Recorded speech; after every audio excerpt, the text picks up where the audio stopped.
So I will tell you that there is an overly negative narrative of Islam that we have been given for the last century, and we have internalized it. So we assume the worst about ourselves. We actually assume, so most of you have anxiety. Is my niyyah pure? Right? Is my intention even sincere? Like, you could be sitting here and saying, am I here for the sake of Allah? Or am I here because my friends are here? Or am I here because of this? Or I need to purify my intention. And was my intention pure in the beginning? Is it pure at the end? You're constantly questioning yourself and you're developing a kind of anxiety. And this is actually not from the religion. Allah, how many times does Allah actually asks us to question our intention? When I do something, there's something called willpower, strength of will. Am I clear about why I'm doing something? When you go to university, are you clear why you're going to university? When you go to your job, are you clear about why you're going to your job? When you're going to pray to the masjid, are you coming to this lecture? Are you clear about why you're coming? You should have clarity in your head before the act. And once it's there, it's there. And this constant anxiety about whether or not my intention is sincere, yes, sometimes over time, your intentions can start getting messed up. That can happen. But when does that happen? You can tell it's not some secret sauce. It's very simple. You can notice now if people don't appreciate you, or people don't compliment you, or you don't get the attention, then you're not feeling as good about going to this study or doing this or that as you did before. So now you can tell within yourself, hey, I'm becoming a little hungrier for attention, or I'm becoming hungrier for praise. My intentions are not what they used to be. You understand? Like, if there's a few hundred of you sitting here, if there was 5 of you sitting here, and there was less energy in me to give my lecture, right? I was like, oh, there's 5 people. I don't care. Let me just make it 20 minutes long and go home. Because only 5 people showed up. What would that prove? My intentions don't have to do with my work. They have to do with you guys. Your number impacted my intention. But I have to have, I didn't know how many of you are going to show up in Stuttgart. I had no idea. I didn't know if anybody's going to show up.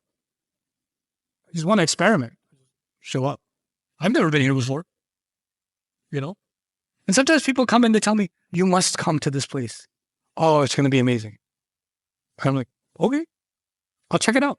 And then I go there and there's 2 people, that guy and his brother. And then they say, it's so amazing that you came. I was like, I thought this place is amazing. Not that it's amazing that I came, but cool, let's go get some pizza. No problem. So one is, yes, and hypocrisy is a very big word. Use it carefully. Your intentions getting messed up about one thing or something else does not make you a hypocrite. It makes that action, maybe you need to fix your intentions about that action. But don't pass judgment on yourself as a person. Nifaq is a disease of the heart. It's a judgment on a whole person, on yourself. And nifaq, you know what Allah says about the munafiqeen? إِنَّ الْمُنَافِقِينَ فِي الدَّرْكِ الْأَسْفَلِ مِنَ النَّارِ. Hypocrites are in the lowest pit of hell. The lowest pit of hell. You know what he says about them? سَوَاءٌ عَلَيْهِمْ أَسْتَغْفَرْتَ لَهُمْ أَمْ لَمْ تَسْتَغْفِرْ لَهُمْ لَنْ يَغْفِرَ اللَّهُ لَهُمْ. It is the same whether you ask Allah for forgiveness, you meaning the Prophet. If you ask Allah for them to be forgiven, or you never ask, meaning if the Prophet prays for them or the Prophet never prays for them, then يَغْفِرَ اللَّهُ لَهُمْ. Allah will not forgive them. These are not some guys who had some bad intention in one prayer. This is some pretty seriously bad dudes that are being talked about in really seriously bad ways, you understand? And what we do is, we take the worst of that and we use those words so casually for ourselves or each other. It's not like that. It is not like that. This is an extreme that we have developed, and it's unhealthy in my opinion. This anxiety about the purity of intention. We should have clarity in our intentions. We should cleanse our intentions, but even there, I know it's time for Salah, but allow me to finish this thought about intentions. It might sound controversial to some of you, but this needs to be said. If I answered this young man's question, did I do it for the sake of Allah? Was my intention for the sake of Allah? No. You know why I did it? Because I like him. I like Yaqub. Okay? So I feel good that he asked a question. I wanted to help him. Wait, hold on, Yaqub, before I answer your question, hold on. Let me purify my intentions for the sake of Allah subhanahu wa ta'ala. Okay. Now I'll ask your question. Do I do that? No. When you see somebody, you meet somebody at the masjid, you say, hey, assalamu alaikum.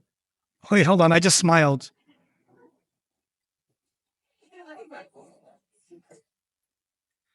Sorry, I was smiling for your sake, but I don't want to smile because I like you. I want to smile for the sake of Allah. I want to be clear.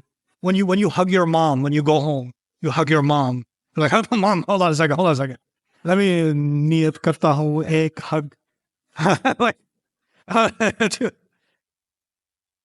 do you understand what this is? When we start questioning our intentions in everything, this is not what Allah asked for. Should you have clear intentions about prayer? Yeah. Should you have clear intentions about Hajj? Sure. Fasting? Sure. But there are many other sincere intentions. Helping someone, charity, good, being kind to somebody, smiling. Those are all sincere intentions.